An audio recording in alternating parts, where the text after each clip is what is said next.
Welcome to Motherhood. I'm Dr. Christina Hibbert, and I'm here to help you overcome, to become, and to flourish in this not so perfect experience we call motherhood.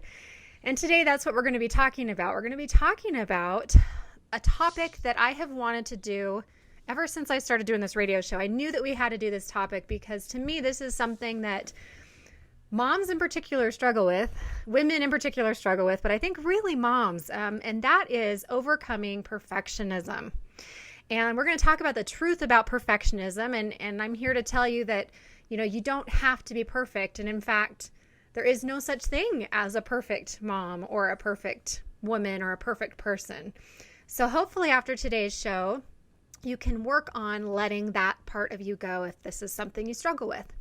And if it's not something you struggle with, well, there's still a lot to be learned from all the things we'll be talking about today. And I'll be introducing our guest in just a minute. But first, I want to thank you, as I do each week, for joining us here on Motherhood. It's such a pleasure to get to talk with these important topics with you each week.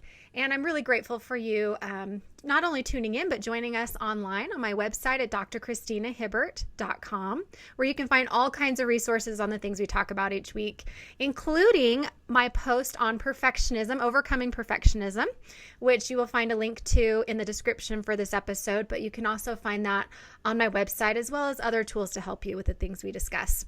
And also on social media. For those who have joined us on our Facebook group, we're so glad to have you, and we hope that you'll continue to come back. And for those who haven't yet, feel free to search on Facebook for Growing Through Motherhood group and ask to be added and join us there. We're building up a community there to support one another as moms. You can also find us on Instagram and Twitter and Pinterest and YouTube, where a lot of these shows are video recorded, including today's episode. Now, as I was saying, we're talking about overcoming perfectionism. And this is something that I am familiar with personally. I have tried to be a perfectionist and I'm failing at it, which is good because I've realized over the years, first I had to realize that it's not possible. Second, I had to realize how much it was harming myself really to keep trying to do this.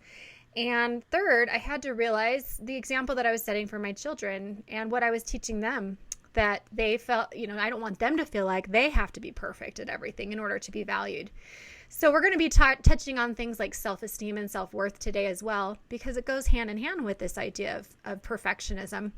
Now, for those of you who are wondering, am I a perfectionist? I thought I'd give you a few questions to see how you stack up and if you feel like you might be considered part of this category or not. So let's see. If you're not sure if you're a perfectionist, then let's ask you, do you, 1, set unrealistically high goals or standards for yourself and others? You might just set it for yourself. You might set unrealistically high standards for some other people, or both. Do you ever judge yourself based on what you do or don't accomplish? I know that's a biggie for me. I've worked really hard over the years to not judge my worth based on what I do. My mom used to always say, you're a human being, not a human doing, right? And it takes a long time for us, those of us who judge ourselves based on what we do or don't do, to realize that we can just be too, and that's really what matters. Another question, have you had a hard time stopping a project until it's exactly how you want it? Do you ever feel like, if I could just keep working on this? Or, sometimes I've heard people describe it as the only thing that stops me from quitting the project is that I had a deadline and I had to quit. I could probably be working on it forever and it would never be perfect. So can you relate to that in any way? And here's another one. Have you had trouble relaxing in even a small mess at home? So if you have any kind of mess at home, even a small or a little bit of untidiness, is it hard for you to relax or settle down, knowing that you have work around you to do? And finally, do you ever feel like a failure if you can't do things just right? Now ask yourself honestly, have I ever felt like a failure because I can't do things just right? And I want to say that this might apply to some of us in a general way, that we feel like if I don't do everything right, then I'm a failure. But it might also apply in just certain areas, like just at your job or just as a mom. I think a lot of times we as moms feel like a failure if we're not doing things quote unquote just right. And so hopefully, again, today you can start to give yourself a break and see that that's not only not possible, but it's not healthy and it's not helpful to have this perspective. So if you answered yes to one or more of these questions, then you probably struggle with perfectionism in some degree, like myself and like our guest here today. So we're going to get into talking about what perfectionism actually is and what you can actually do to overcome it. And I want to go ahead and bring our guest in today. So this is our first repeat guest, and I'm glad to have her back. Sharon Martin, welcome back to our show. Thank you so much. I'm honored to be here and so pleased to be back. It's wonderful to have you. And for those of you who didn't get to hear Sharon's first episode, I encourage you to go listen to that. She was wonderful. We did an episode on perinatal loss and miscarriages and overcoming that challenge of going through that kind of loss. And I hope that you'll go check that out as well in our archives for the show. But let me introduce the people to you once again here, Sharon, for those who didn't listen to the show or just need to know more about you. So Sharon Martin is a licensed clinical social worker. She's a wellness speaker, a writer, and a psychotherapist in San Jose, California. She specializes in helping overstressed and perfectionistic teens and adults to create more balance in their lives and to grow happiness. And so that's why I had her back on the show. I thought, as soon as I heard that she specializes in working with perfectionism, I thought, she's the one. I need to have her back because we have to talk about this. She also writes a blog, which is fabulous, called Happily Imperfect on Psych Central. And you can check that out, psychcentral.com. And she also writes freelance and guest posts on a variety of websites. She is also currently working on a workbook on overcoming perfectionism. So if you listen to this later down the road, you should go to her website and see if that workbook is ready and available for you to get. And her website is Sharon with an O-N, Martin, I-N, counseling.com. SharonMartinCounseling.com. You can also find her on Facebook, Sharon Martin, LCSW, and her blog on psychcentral.com/imperfect. All right. So again, thanks for being here, Sharon.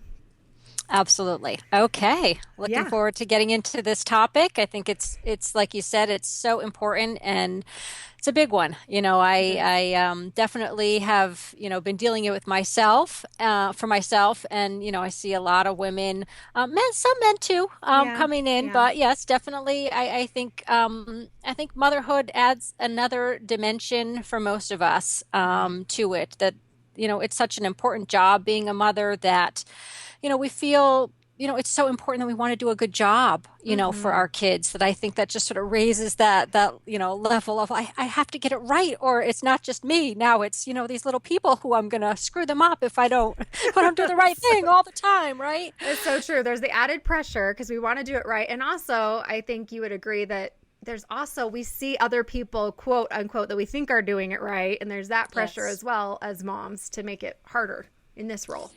Yes. And I think, yes, that is true with motherhood. And again, just across the board with perfectionism, that, there's a large part of it that is our comparing ourselves to other people and feeling like we're always falling short. Somebody's doing it better. Somebody's more successful. We're only seeing this, outside, persona that somebody is showing us. And there's all this, usually messy, yes. literally and figuratively mess that is behind the scenes that we're not seeing. And so, we're very much aware of our own imperfections, mistakes. Mm-hmm. But, we don't often get to see, that, piece of other people's lives, but we're here to tell you all that it's there. Yes, some that's people for sure. just do a good job of hiding it, right? Yes. And that's sort of where the perfectionism comes in, is like, we don't want to be the one who's showing all this vulnerability, all these problems, all these mistakes, right? We want to look like we've got it all together. That's right. Right. That's one thing I love about being a psychologist. I'm sure you relate to that too, is you get to see behind the curtain, and you do see. And that's why we can say, everybody listening, we can say that, most of us don't have it as together as we might seem. And even if we do, it's probably just a good day. And what your point is really important. I know that it's been said that we tend to compare our worst with other people's best, right? So, it just really is out of balance. So let's back up a second and let's talk about what perfectionism actually is. So how would you define perfectionism? How do you kind of tell people what that is?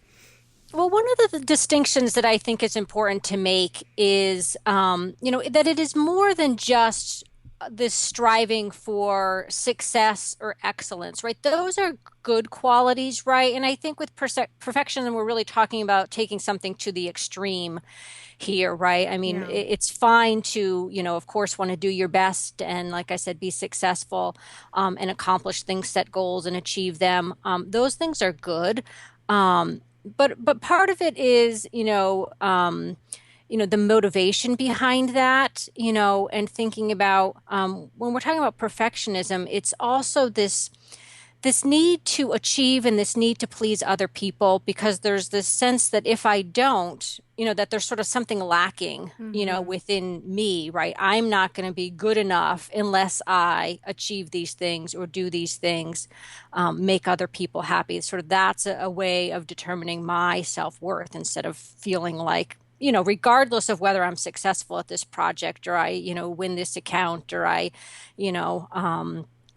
teach my children this, that I'm still a worthwhile person or worthwhile, mother, or, whatever role we're talking about, right? That we don't sort of measure our worthiness based on, the accomplishment or the achievement. Yes, I completely agree. I think that's such an important distinction.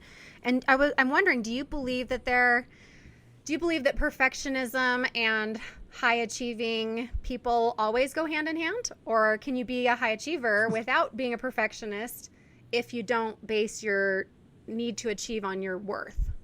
Yeah, I do think it's possible that we can separate those two things out. And I think for a lot of us that is part of the goal, sort of overachieving the perfectionism part, is realizing I don't have to be perfect. And that, there's this, absolutely human, quality, that we're going to make mistakes. It's not even that you might, it's that you're going to, right? I mean, and that this is really an essential piece of learning, right? And again, you think about this, especially with kids who are doing so much learning.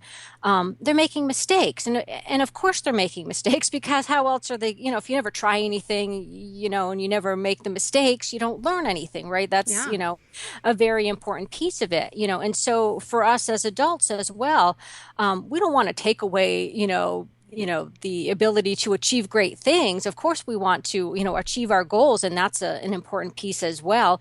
But like I said, if we can separate out our worth from that, then I think that's where we've got, a winning combination of feeling like I'm a good person. I'm a worthwhile person. I have, a lot of great qualities, even if, I, try to do something and it's a complete and utter failure, Right. It doesn't work. Okay. Well, that doesn't mean I'm, not a good person or a worthwhile person. Right. That's such an important distinction. And I hope all you listeners are hearing what Sharon's saying, is that when we tie our worth to what we do or don't do, or how much we achieve or what we are able to achieve, that's where the problem comes in, really, the main problem. That's where the perfectionism sets in versus just, like you say, achieving goals, which is healthy, and we want to have that.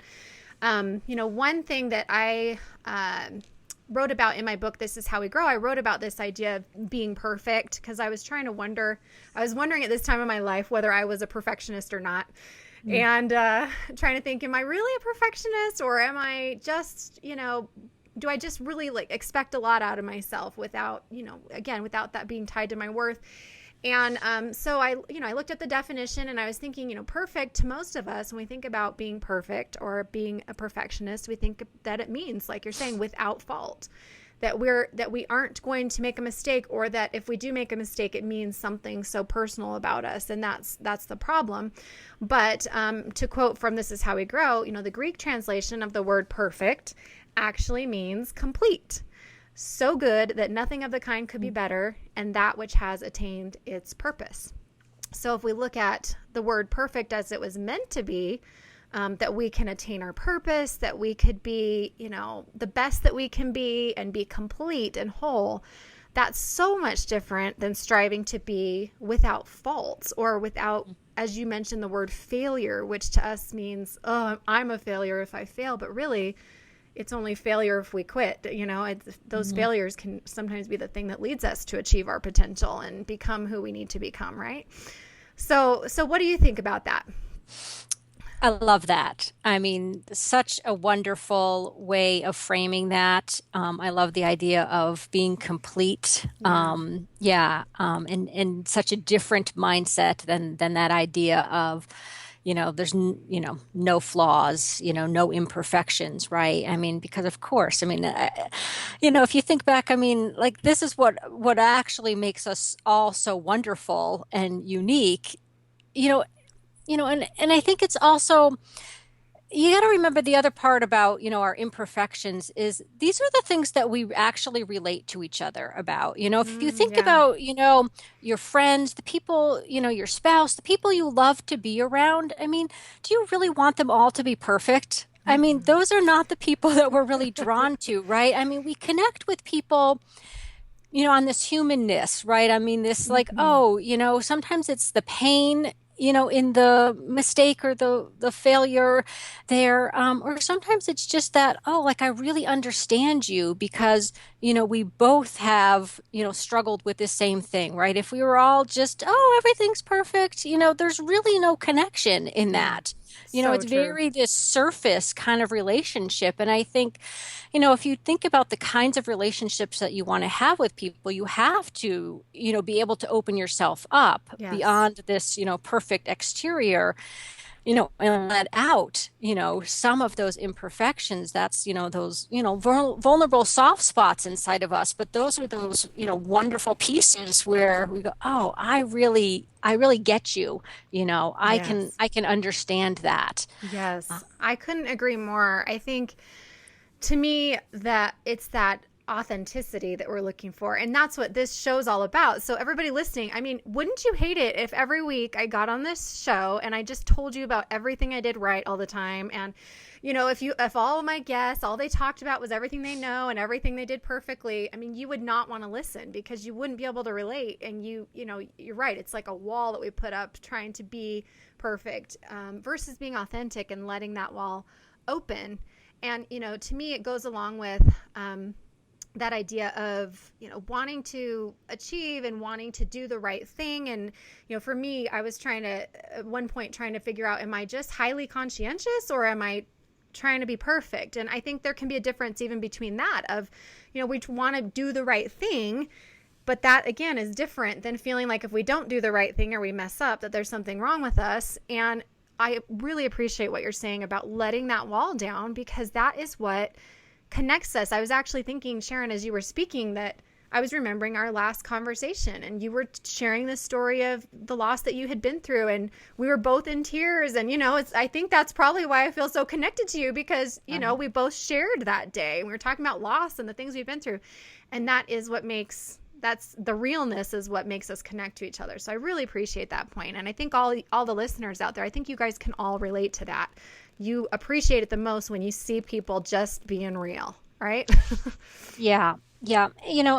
And I think if you think about, again, like the girlfriends that you connect with, Yes. those are the ones where you have let yourself be that real imperfect person, and I find this time and time again with the clients that I see as well, that they come in, struggling with something that feels so, like such a burden, and there's an element of shame often Yeah. to it because they have felt like they had to keep it inside, like they couldn't share with their coworkers that they were suffering with this depression or, Mm. something along those lines.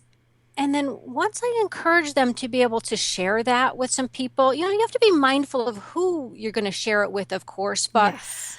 I feel like it always happens that when you choose the right people and you share that, you then create this new level in the relationship, Mm-hmm. and I think the same thing happens so often, with moms who are struggling, feeling like they are the only one having this issue with their kid, or, the only one who does not know how to, toilet train their child, or get their kid to sleep through the night, Oh, and you yeah. think, I'm the only one, everybody else seems to know how to do it. Yes. Once you really start talking about that, you realize nobody else knows what they're doing either. We're all just making this up as we go along, and we're just winging it, and sometimes it works and sometimes it doesn't. Yeah, I saw you something know on Instagram that said, all moms are a hot mess. Some of us just yeah, hide it better than others, and it's yeah. true. We're all a big mess at some point or another, in different ways or another. But you're right. I think especially in motherhood, because it's such a universal thing that everybody goes through, I think we can get those ideas in our head that, well, everybody does it better, or they know how to do it better, or I'm not good enough, or whatever. But also in the same vein, it's also this best opportunity to see all these different ways of doing things, and to hear about everybody else's quote mom fails, and what we can learn from them, and how we can get better through, talking about those things that really happen and sharing them with each other. So I really appreciate that. That's so important. Now, let's talk about this idea of high standards and high criticism in perfectionism.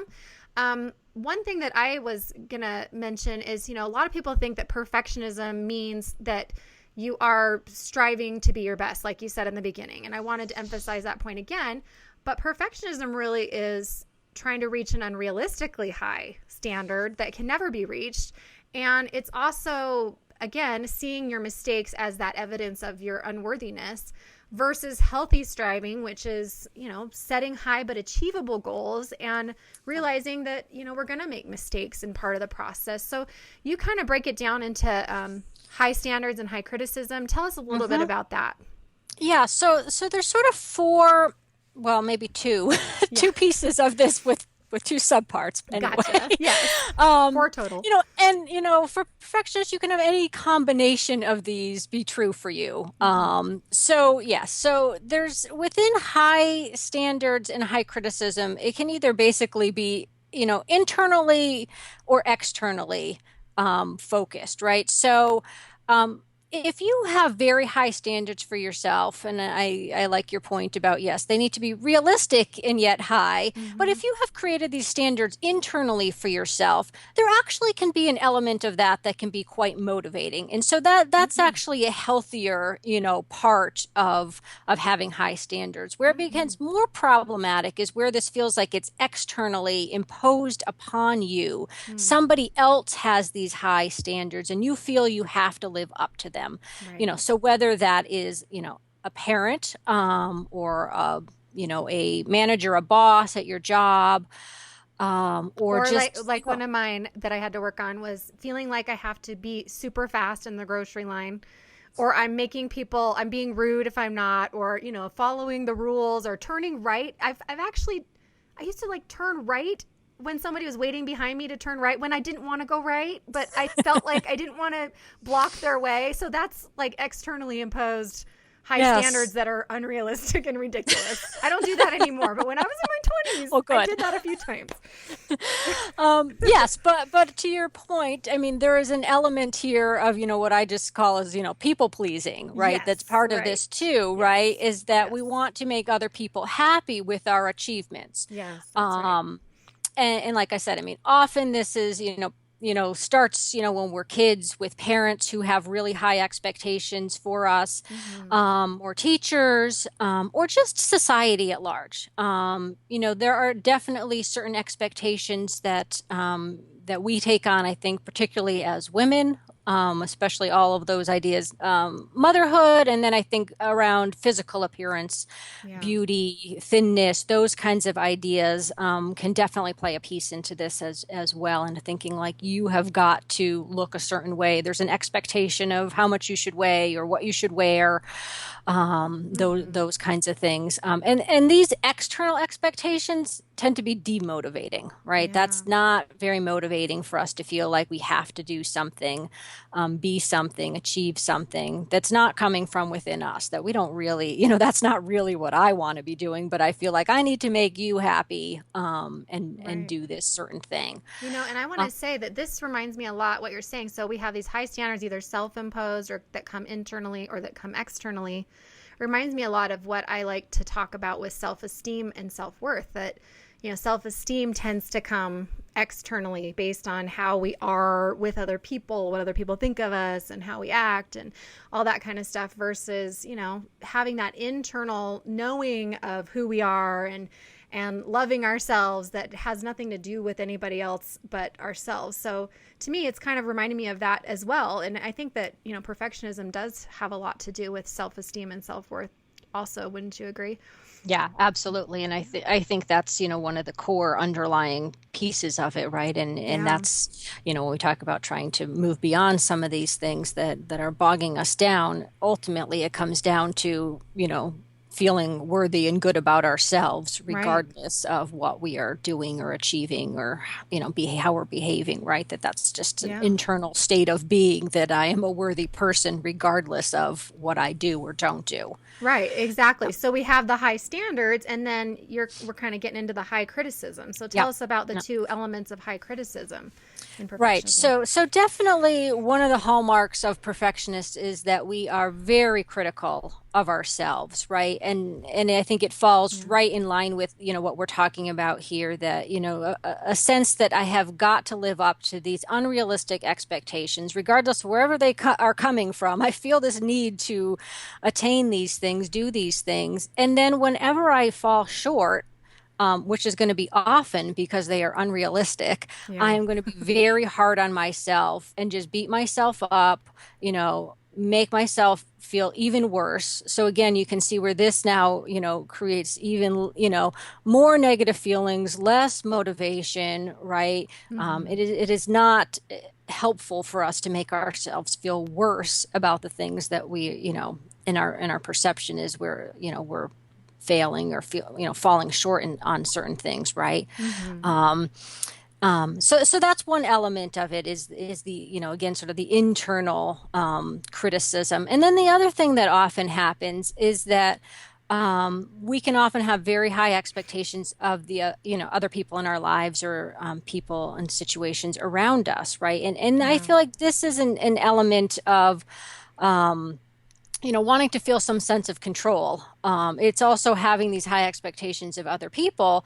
But there's also sort of this anxiety, piece, I think that kind of comes in here that it can be very unsettling for perfectionists to feel, that other people are not doing the things that we want to do them to do. Yes. Right. Right. For me, this is often I come home from work, I walk into the kitchen and it's like a bomb went off in there, right? It's very unsettling to me. I had to really work at not letting that be so upsetting, right? It's one of those things that it's not really a big deal. And yet just sort of this external chaos can create this internal chaos for me very easily. Mm-hmm. Right. And so that then would easily become a situation for me of now I am very critical of everybody who I feel did not live up to my expectations of cleaning up the dishes in the kitchen and leaving a mess all over the place, right? So, so that's where it comes we into. All relate to I that. Be externally critical of other people not living up to my expectations. Right. Yeah, I think that's a great example because everybody can relate to that. That you feel like, for instance, your kids or your husband or somebody was supposed to do the laundry or supposed to clean up while you were gone, and then you come home and that hasn't been met. But it's not their expectation, it's your own. So we have this mix of high standards that are either internally or externally imposed, and then this high criticism of ourselves and others that kind of whatever, as you were saying, you might fit, all the listeners out there, you might fit into one or more of these different categories or have one or more of these elements, but they're all part of perfectionism. Yeah, it's absolutely possible that you sort of relate to just one of those categories or to all of them. You know, I think you can, I think probably for myself, I feel I can relate to all of those at different times and different situations. They all come into play. Right. We can all think of examples. So we've kind of touched on a little bit of this, but let's just get a little bit more rich in detail about why perfectionism is what's so wrong about it. I mean, I think a lot of people have, and I have felt this before, like what's so wrong if I want things to be perfect, or what's so bad if I have these high expectations, or if I'm hard on myself, isn't that okay? Am I making myself a better person? Or so what are some of the consequences a perfectionism, and I really want you listeners to listen to this, especially if you're struggling to think, yeah, it doesn't sound that bad to me. So what do you think are some of the main consequences of perfectionism, Sharon? Well, fantastic question. I love all the little questions you had in there because they hit exactly on all the key points here. So, right, if we are expecting perfection from ourselves or of somebody else, what's going to happen is we're going to constantly be disappointed. We are not going to ever be happy because, again, we have created this unrealistic goal or expectation, something that can never be achieved, right? I mean, to me, that's part of the definition is, we can't be perfect. We can't do something perfectly. So if that's what we're looking for, we're never going to be satisfied. We're always going to be in this state of, discontent at least, Right. with ourselves and with other people. Right. And Yeah. so we've, created this impossible situation, for ourselves, I think, where, we can't possibly live up to this expectation. So we end up feeling badly about ourselves, right? That's that self-worth piece again that, keeps coming in there. I'm not going to feel like I am a good or worthwhile, successful person if I can't live up to these expectations. Right. And then I think for some people, you lose your motivation in those kind of situations, right? The constant, criticism of yourself, like I had said, and is not motivating. I think sometimes we have this false idea that if we are really hard on ourselves, that's going to make us, do even better next time, right? Like you don't want to be too soft with yourself. Oh, Right. it's Right. okay. But actually, and the research really backs this up that actually this compassionate, accepting approach to ourselves actually is much more motivating and actually does encourage us, to do more and be more. And I Right. think if you think about again, your parenting and the way you approach these things with your kids, you can often actually see this in action with other people more than with yourself, Yeah, that's right? what I was Because going to say. if Think you're about even your parents and how you were parented, and how did yeah, you respond when they were harsh and punitive with you versus exactly. being compassionate and understanding and accepting? Yeah, Yeah. that's a great point because that's another good place to be able to see it, I think, more clearly. Yeah. Sometimes I see that with husbands and wives too. Yes. That it is not helpful to make somebody feel bad about their shortcomings. That does not make them want to do better next time. It Right. makes them feel worse about themselves, and then you sort of curl up and want to pull in Yes. instead of connect and come out.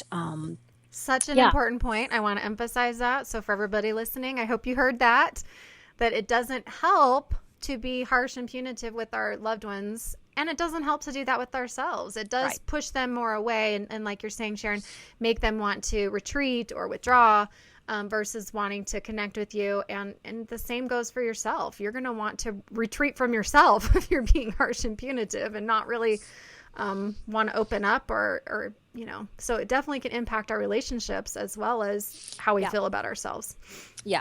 I think those are two great ways of really sort of thinking about this, right? Is how does this perfectionism negatively affect me as an individual person? And then how does it impact the relationships that I have with other people? And I think it's usually one of two things. One is I'm damaging relationships by being overly critical of other people, or I am, sort of not connecting to the fullest extent by not allowing sort of this human side of myself to come out. Mm-hmm. And that, like we had said earlier, sort of creates that, barrier there between you and somebody else, Yes. not being your true, authentic, complete self with Mm-hmm. somebody. And that just sort of, I think ultimately just limits, the level of connection that you can create in that relationship.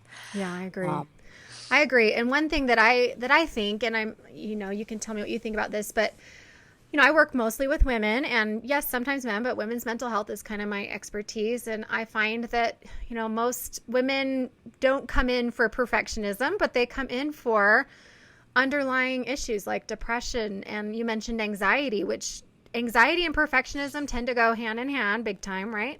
Um, and relationship issues, or just not knowing how to handle life, overwhelming stress, they come in for that. And we need to see that those are all consequences of perfectionism. It is partly that we feel so down on ourselves, or we're not being loving toward ourselves.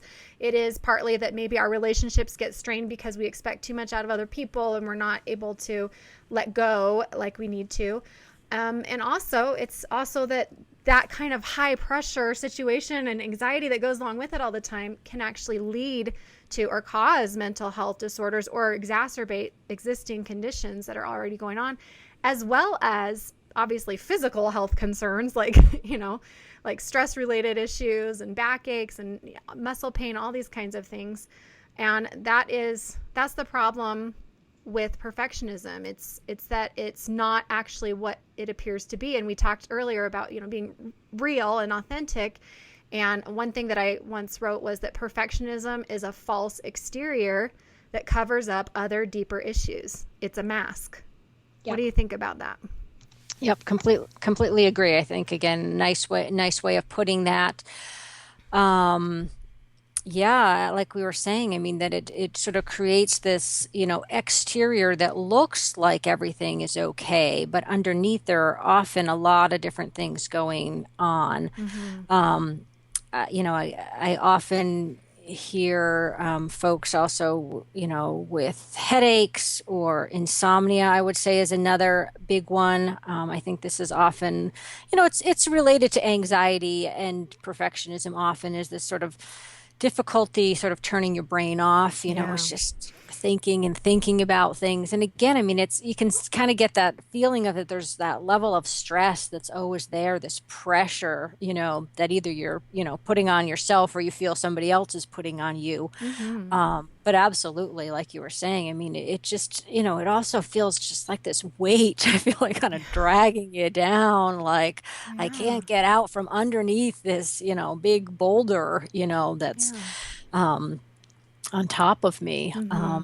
Yep. And absolutely, like you're saying, the depression, the anxiety are very common. I think there's also a pretty well-established link with eating disorders and perfectionism, mm-hmm. which, I had just sort of touched on earlier, but that's often, another avenue in which it comes out, mm-hmm. As well as, the focus on, what can I control, right? I can control what I'm eating or how much I'm exercising. Right. But like I said, I mean, there's both, I think, such, internal and external pressure on women, on how your body is supposed to look. Yes, which plays such a huge role in all of that as well. And, you touched on this a little bit, but let's just take a few minutes, and I want to spend the rest of the show really focusing on what we can do about it, how we can actually accept ourselves and how we can let go of the need to feel like we have to be perfect. But I want our listeners to really understand, how does this develop? Because I'm sure that a lot of people listening are thinking, yeah, well, how did I get like this? And obviously we mentioned parents and parenting, and that's always a biggie, that we do learn a lot from our parents. But what would you say as far as how perfectionism develops in us? Well, yes. I mean, it's not just, I don't want to blame parents for right. For the joke everything, is, but you hate your mom, so you're cured, right? If once you admit that you hate your parents, you're cured. Okay, no, that's not real. That's just the joke of therapy. But yes, mm-hmm. we can't blame everything on parents. But kids are, I feel like they are little sponges. We do learn so much, and when we're small, we don't have a lot of life experience to sort of do any reality testing with. So we really take what adults are giving us as kids, and it becomes ingrained in sort of part of who we are. It's not to say that can't be changed or moved in some way, but those are sort of the pieces that create the core of our personality and who we are, without us necessarily realizing it. But yes, I mean, if you grew up with parents who were either very harsh, there was either particular punishments or really rigid expectations. You were told you had to get a 4.0 GPA and you had to get into Harvard, and those were the expectations that your parents had for you. I'm sure they meant well. And there are, like we have said, I mean, there are definitely, positives in that. If Yeah. you went on and achieved great things and, were highly educated, those are great, but it does come at a price tag, I think, with Yeah. the stress that's involved in that, and again, thinking about, if you were in a situation in which there were, very strict expectations on anything, what you were going to do, what you were going to wear, or how you were going to be, how you're going to behave, and an emphasis was placed on that, that does, put some of these things, in the making, I think, for some people. Yeah. There are other people who, probably, as kids, really impose these things onto themselves. Right. I certainly know that there are kids who, want to, that they want to get the 4.0 regardless of what their parents are saying. Right. It's more of a personality thing, kind of how you're wired. Some might be more predisposed toward this than others. Yeah, yep, Yeah. absolutely. And I think again, I mean, in reality, a lot of times these things, overlapped, right? You may have a combination of both, right? Where maybe Yeah. internally you are sort of wired this way to want to be very achievement, driven, and then maybe you have parents who also were wired that way too. Right. You can have both. Absolutely, right. And wouldn't you say, I think on the flip side too, I've seen, for instance, clients who've had very chaotic childhoods. And even, like children of alcoholics or children where there are no rules, who develop this as sort of a coping strategy of, at least I can control myself and control what I can do, and finding some control in their life by trying to be perfect. Or some that had that put onto them because, the family system was such a mess that child had to be perfect in order to kind of draw away the attention from everything else going on in the family. Yes. Yeah. Yes. I think, a couple of different things can happen in those kinds of families. One is the child can, take on this perfectionist mindset as a way of almost like flying under the radar. If I am so good, I'm so perfect, I'm not going to draw any negative attention to myself. Yeah. Um, Right.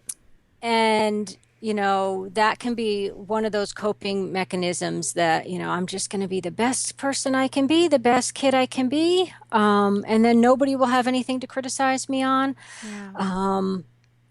Yep. It is interesting, as you're saying, that we can sort of have two opposite, family dynamics create a similar situation for kids. But Right. definitely, as you're saying, the other thing that can happen is that if you've got a lot of chaos going on, the perfectionism, again, it becomes this way of feeling like you're a worthwhile person. If you're not getting any, sort of good emotional stuff from your parents, Right. this achievement becomes a way of getting positive attention. And so maybe even if that doesn't come from your parents, then maybe it becomes a way of, oh, your teachers will notice you and they will give you a lot of praise. You're winning awards, and you're getting other people to give you some of this acknowledgement of your worth. Yes. Again, I mean, it's as we've been saying, that sort of the thread that ties it all together is that sense that I am a worthwhile person because I did this. Right. I won the science fair. That makes me a smart kid, or that makes me, somebody who's done something of importance. Yeah. Right. Right. So important. So there are lots of ways for everybody listening. There are many different ways that obviously this develops, and obviously many different ways that it persists, and I think that one thing is, by talking about this like we're doing today, we can start to recognize in ourselves the things that might be falling into the category of perfectionism and might be adding that extra stress to our lives, and how we might be unfairly judging ourselves and our worth based on what we do. And, I want all of the moms listening to realize that it's okay. If you're catching yourself in that, we don't want you to think, oh, well, I'm a perfectionist and now I'm ruining my kids. I'm ruining my kids' lives. No. It's all about accepting that in ourselves and seeing that and saying, you know what? Okay, this is how I am, and I'm going to accept that this is how I am, and now I can change it. And so I do want to kind of shift into what we can do to practice that self-acceptance, and overcome some of these challenges that come with perfectionism, and then also how we can teach our children to do the same, which I believe starts with modeling it ourselves. Obviously, if we have that self-worth, and if we can model healthy striving and not perfectionism, then our kids obviously will learn that way. And before we get into that, I just want to kind of just emphasize, my understanding and my model of self-worth, that it's all these things we're talking about. So, in my book, Who Am I Without You, I outline the model of self-awareness is first. And that's what we've been talking about, like being aware that you're doing these things. And then self-acceptance, that we have to accept then the things that we see in ourselves and be able to say, okay, I am really like this. And now I can either accept it completely and let it go, or change it, right? And that leads to greater self-love and self-compassion. And all of those elements are important and necessary if we want to truly experience self-worth, and really, especially if we want to model that for our children. So let's talk about some ways that maybe we can work on, first of all, ourselves, to accept ourselves more fully, to overcome some of these challenges of perfectionism, and then maybe we can relate it to other things we might be able to do for our children. So what would you suggest as a way to get us started off on some things we can do to accept ourselves more fully? Well, like you were saying, I mean, the key here is first to just be aware of what is going on, right? And some of this is behavioral things that you may notice that you are doing, and other parts of it are going to be things that you're thinking. And sometimes it's a little harder to, tune in to be aware of really how you're thinking about things. But once you're able to start, having a greater awareness of, oh, wow, I really, just, said something really awful to myself. I, was just completely harsh on myself, because I forgot to do something, or whatever the situation is, right? And I think if you are able to, sort of step away, it's almost like you have to, give yourself a little bit of space in here to be able to step back and think about what is going on. And for me, it's partially what is really important, and really taking stock of, is what I am, so worked up about, either internally or externally, really that important? This is such an important question. Let's emphasize this, because what is really important? So let's give an example. So when's a time that you might ask yourself, what is this really important? Can you give an example? Well, yeah, sure. Like let's just say, I'm, running late to an appointment, and I am feeling like, getting myself all worked up about, okay, I'm going to be late. I'm going to, keep somebody waiting. I'm feeling bad about that, and thinking, okay, really, how bad is this? Mm-hmm. You know what? I mean, the world is not going to end, it's not going to end the relationship, Right. There's nothing I can do about it. Right. I mean, it is really not that big of a deal. Right. Mm-hmm. And I could spend all afternoon, feeling bad about it, and, thinking about, what, I should have planned better. I was not thoughtful of somebody else's time, Right. et cetera. Right. And I could go on and on, or I could simply say, what, it was a mistake. What, we all do these things from time to time. Somebody is going to understand. Right. And essentially just let myself off the hook, and sort of saying, what, that was a human mistake, and it's really not such a big deal. Right. And sometimes, I'm sorry. Sometimes, like in your example, let's say sometimes there are going to be things that we do realize once we're aware of what we've done that we should have done differently. So maybe in that example, you gave one great outcome, which is, what, there was nothing I could do. It's just the way it was, and the relationship isn't going to be ruined, and I can let it go. And then in other situations, or on other days, you might realize, what, I was late because I was on Facebook again, and I know I need to stop doing that, or whatever, and so I need to change that in myself, right? So that also gives us the opportunity to either accept and let go of whatever happened, or to say, what, I do need to change that part of myself, maybe. Yeah, and I think as you were saying earlier, that once we have decided that we want to work on something and change something, I mean, this is where, the hard work comes in, but it is also exactly where we can practice all of the things that are going to get us beyond this perfectionism. It is, Yeah. it is in the process that we can say, okay, you made a mistake. You weren't perfect with this, So if Mm. I set out my goal is, let's just say, I just said, you know what, I've been, really short-tempered with my kids and I've been yelling at them and I feel bad about that and I don't want to do that anymore.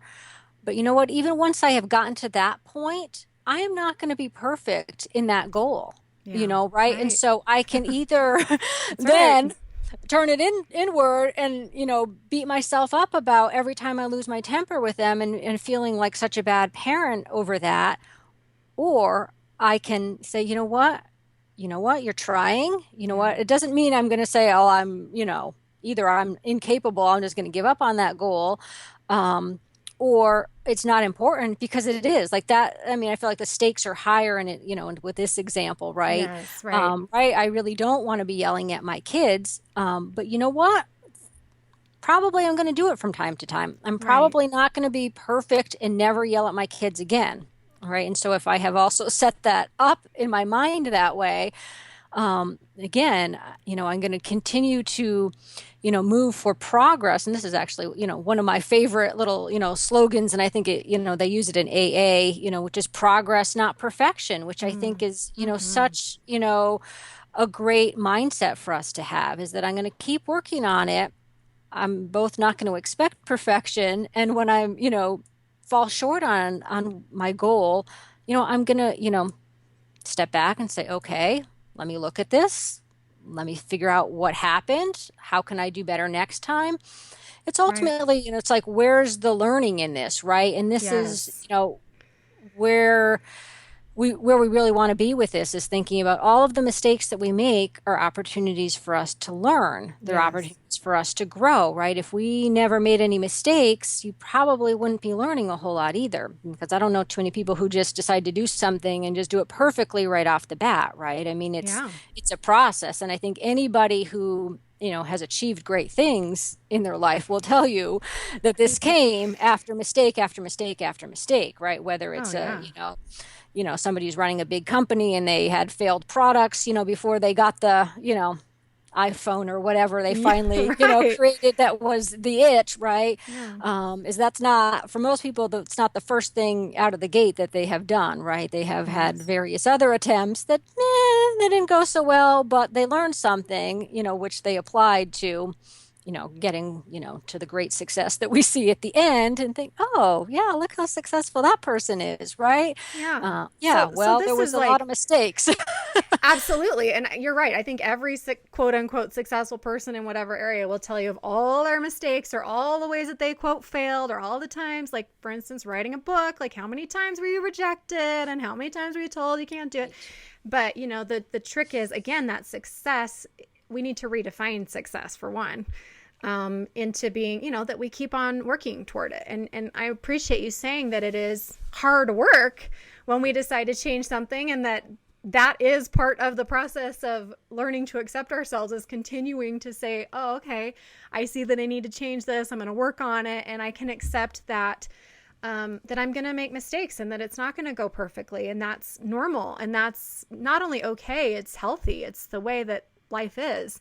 And to be able to, the other part of it, I think, is that self-compassion piece, Mm-hmm. because I was thinking in the example of, yelling at our kids, because I can relate to that, and I've worked on that. I don't really yell as much as I ever used to, especially when they were all little and you're just stressed. And one thing you can do is, first of all, again, get real with yourself. I think what we're really talking about again is that authenticity piece of get real with what's happening. If you're yelling at your kids, there's something going on. There's something, it's not that you're a bad person and you can work on that, but also, are you exhausted? Do you have too many things on your plate? Did you say yes to something you should have said no to?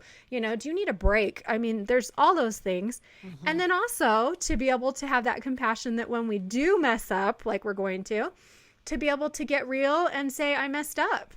And I think one of the best things we can do to help our kids learn this as well as ourselves is to admit our mistakes, right? And to Mm-hmm. apologize and say, I am Yeah. so sorry. I lost my temper. I'm so sorry. I didn't mean to do that. And, explain to them how that can happen so that they don't Yeah. think they have to be perfect too, right? Yeah, I think that's, I mean, I mean, of course, I mean, there's a, it's very helpful from a relational standpoint, right, to have the apology. But I think, like you're saying, it also sort of takes the modeling to another level.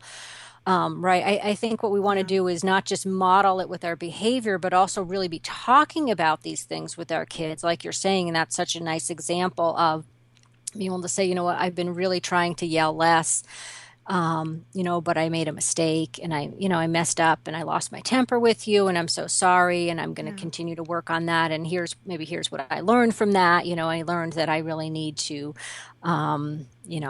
take a little bit of time, before I come in the house and, de-stress myself before I walk in the door, whatever. Right. It teaches them as Um, well as helping yourself. I'm thinking of a client who was struggling with just letting herself feel emotion. And she mhm. was kind of a perfectionist. And I think she felt like, yeah, she was a bad person if she felt sad or angry or anything. So she never would let herself feel emotions. And yet we were talking one day about her daughter who was 9 and who was having all these emotional meltdowns. And so I told her, gosh, this is perfect. You talk to your daughter and tell her, guess what? I'm working on the same thing that you're working on. Like we're both working on how to feel our emotions, and it's important to feel. And like you're saying, having that dialogue and explaining to kids that, yeah, I'm working on this too, and it's okay, it's normal, and we can, just be real together. I think is great with our kids. Yep, yep. And I think the other thing that we can do is just talk to them about the mistakes that we're making. I mean that maybe are not, necessarily parenting mistakes that are affecting them, but that can be part of the dinner conversation is, Yeah, instead of just like, "Oh, what did you do right today? What was your biggest success?" I mean, that's nice, but what about, what did you learn today? Or did anything not go so well today? yeah. Did you make any mistakes? Yeah, we call And those having that. successes and stresses, or highs and lows. Hmm. You can do those with your kids at dinner. Yeah. Yeah. Yeah. But, I think to make sure that there's, that's part of the conversation too. And so it does, again, so we're not even having this, conversation with our kids that feels like, oh, here's everybody's, best parts of everything, right? Here's all the things everybody did right. Again, like I said, that's lovely, but Right. that's not the whole story, right? I mean, Yeah. yes, maybe Johnny got an A on his math test, but maybe he didn't do so well in science and he was really struggling to understand something. And, Yeah. it'd be nice to be able to have that conversation and just normalize that's totally fine. Like we Mhm. all have that happen for us. Like we're not all good at everything. We're Yeah. not, successful at everything we try. But is there some learning going on? Is there something that's moving us forward? Even if it's not this perfection or, great achievement all of the time. I love that. And that is such a great point for us to kind of wrap up on. I can't believe we're already through an hour. It's crazy. We have so much more we could say. But I just want to emphasize what you said earlier about progress, not perfection. And that's especially important as we raise our children, to teach them that and to dialogue with them, as you just said. I think that's such a great way for us to help instill in them that they can accept themselves and just be who they are as well, that authenticity with them. Yeah, yeah, and I'll just maybe add one more quick point Yeah, here, please. Yeah. because I think like you're saying, if we can talk to our kids both about I think their quote unquote failures, but also ours as well. I think that can be the other thing that happens is if you are a high achieving parent, that you want to make sure that your kids see your mistakes and your failures, that you're able to talk to them about that. I'm just going to, like you were using the example of, you've written several books and, your kids could look at that and think, oh my gosh, you're so successful, mom, you've written all these books and, you've done all these great things, right? They may not, or may, I'm just making up the Yeah, example, but, no. I Yeah. mean, they may not necessarily know the struggle and, Right. the mistakes and, that went Especially if I into were trying getting to to hide it that. from them, right? If I'm being real with Right, them, right. they could see it and know that Yes, it took a lot of exactly. work. Because we don't necessarily talk to our kids, about, the things that we're struggling with. I mean, of course, it all depends on, the age, inappropriateness for kids, but I think there's oftentimes, there is a way to talk to them about, the fact that, okay, well, I didn't just, have this success all of the time, right? They Yeah, sort of exactly. also, well, they came to our lives at a certain point, so they didn't see everything that, came before this, what looks like success to them, That's right. um, It's as good to share well. the good old days when you were walking to school in the snow uphill both ways, right? Yes, absolutely. That's And so so, great. I mean, I think the other thing that happens for parents is that we want to protect our kids from the heartache of failures as well, Right. and recognizing that what we have, like that's an important life skill, is also to prepare our kids for both the failures they're going to experience right now, but later in life too, that that is just a part of life, that there are going to be things that don't go according to plan for them, and we're Absolutely. not really doing them any favors by you know in childhood protecting them from anything bad happening, Right. to the extent we Overprotecting. can.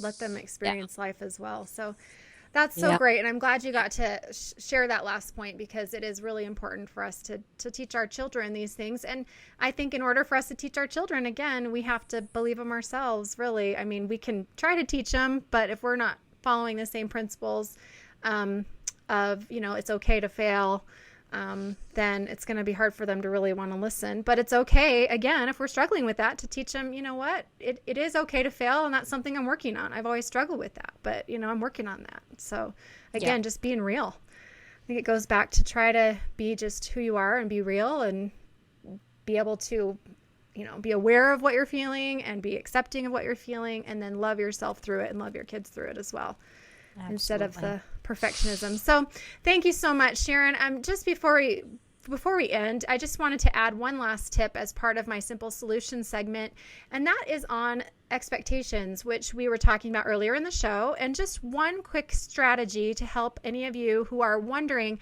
how do I overcome these high expectations that are unrealistic? I think first of all, it's important to, number one, to identify whether our expectations are real or not, are realistic or not. They are real, but realistic or not.